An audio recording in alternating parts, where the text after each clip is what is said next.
Welcome to this week's Hymn of the Week. This week we have ELW 470, Draw Us in the Spirit's Tether.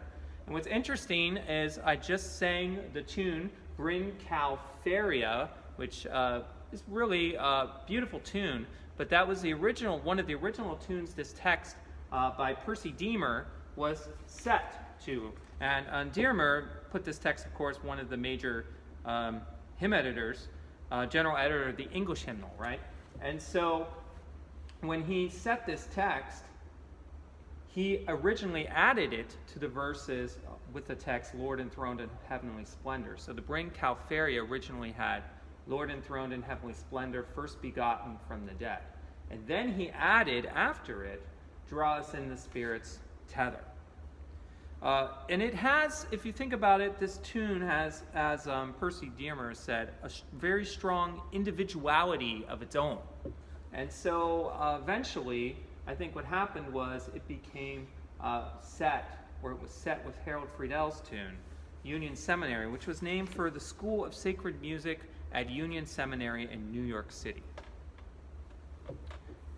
Union Seminary really fits this text, I think, greatly, and it originally was conceived as a choral anthem in 1957, of course, with the text, Draw Us in the Spirit's Tether.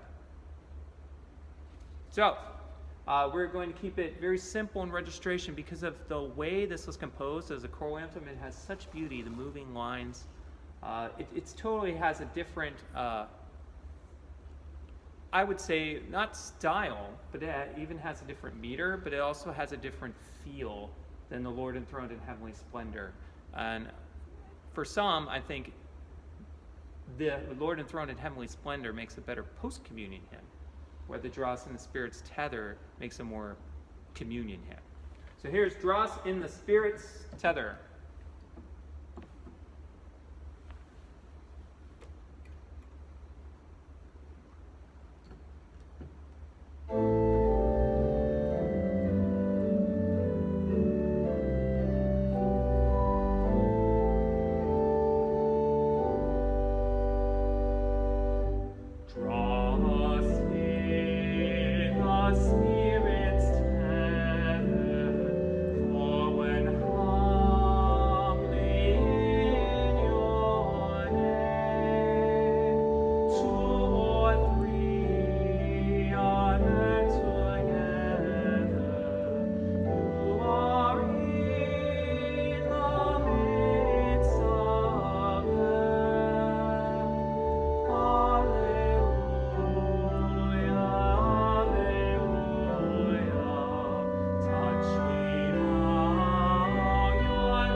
definitely very thankful for Percy Dearmer and his editing of the English hymnal.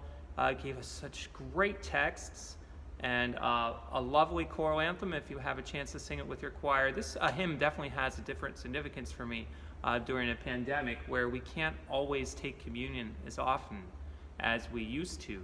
And so it's helpful to remember, then with thanks to God the giver, taking from the text here, break the bread and bless the cup. All our meals and all our living make us sacraments of you. So each one of those ones, obviously we should never ever take, anytime we take communion for granted. But it reminds me of that phrase has such different power, particularly at this time in 2020. Thank you very much for listening to Hymn of the Week.